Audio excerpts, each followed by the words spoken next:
would expect. And similarly, trends, we'll look at that in more detail as we go forward.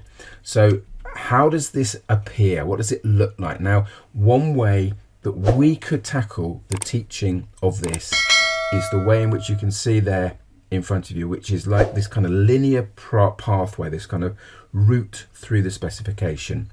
I think there is definitely a place to look at each of those individually, and we'll see how that becomes apparent later on.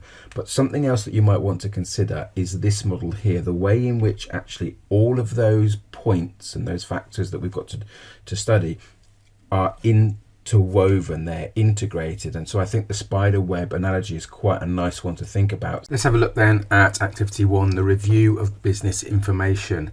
Now, I'm going to be looking in much more detail about the way in which we teach this, and lots of ideas that I can give you about how we do that. So just bear in mind, again, this is just an overview.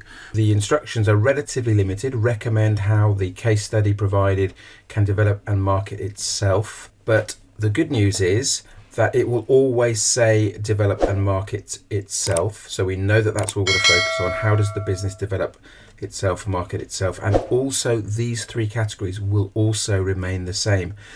Let's have a really good look then at the business models, and in particular we're going to be looking at SWOT. You'll remember, I think it's really important that we set this out at the beginning with our students, is that we differentiate between those factors which are internal. So we're obviously talking there about the strengths and the weaknesses. That is to do with being within the business and within the control of the business. We're going to be brainstorming and discussing this and coming up with these kinds of thoughts and ideas. So yeah, obviously Instagram is one that springs to mind straight away. Facebook, perhaps for a slightly older generation. First of which is cash flow. The way I teach this is for each of these concepts, I'd ask them to think about what they mean, if they've heard of them before. And again, if you've got students who've done business GCSE or who are doing any kind of business course as well, it's possible, quite likely, that they've come across this. Try and tease out as much from them as you possibly can before you give them the content yourselves. I think it's really useful to signpost our students towards this idea of changes in participation rates, and to ensure that they have an understanding of what that means, and also how to find out where to research about changes in participation rates, because that's also going to be a potential area that the business that they're looking to help support and develop could capitalize on. The recommendations part of the assessment is arguably the most important, in that it carries the greatest number of marks, and so we want to ensure that our students are doing the very best they can in order to get those top marks.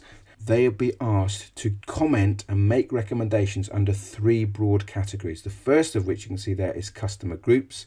The second is trends in the industry, and the third is needs of the business. Now, the brilliant news for us as teachers and for your students is that every time they take the exam, every time the exam is set, this criteria remains the same. And in order to get into those top bands, certainly 3, if not 4, they're looking for at least 3 different points in each of those 3 areas. So 3 for customer groups, 3 for trends in the industry, and 3 for needs of the business.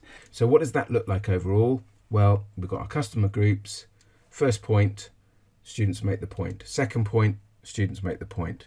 Third point, again, the students make the point. And we carry on. Trends in the industry will look exactly the same, and needs of the business. I think this slide is probably quite a good one, just to indicate to your students exactly what they should be doing.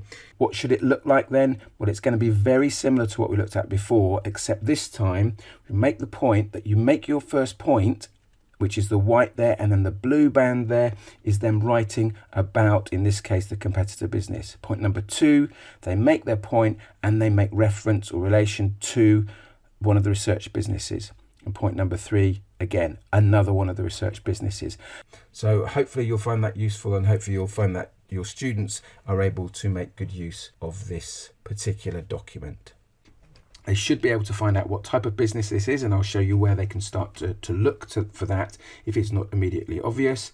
And again, by just the nature of the website, the type of business, they should be able to gauge some kind of idea of the size of the business, how many people it employs, and therefore make an assumption or a suggestion as to the size of the business. It's useful to get an understanding of the layout or the architecture of the website. So you need to look at the tabs along the top to give you an indication of what sorts of things the organization is about and what it offers. And you can see there's all sorts here. When we do a recap, where you can see here I've got some placeholders, if you like, and I'll bring up at random an icon, and they have to tell me what that icon represents and then elaborate on its representation. So let me give you an example. So we'll choose that one. So that's the icon with the social media. So for me, that's about promotion, and then student will talk a little bit about how promotion fits in and why it's important. And we go on there. That one's the service or the product. If I remember, that's the place. Then that's people. That's the physical environment. That's the product or service again. That's the process. This one down here at the bottom is the physical environment again.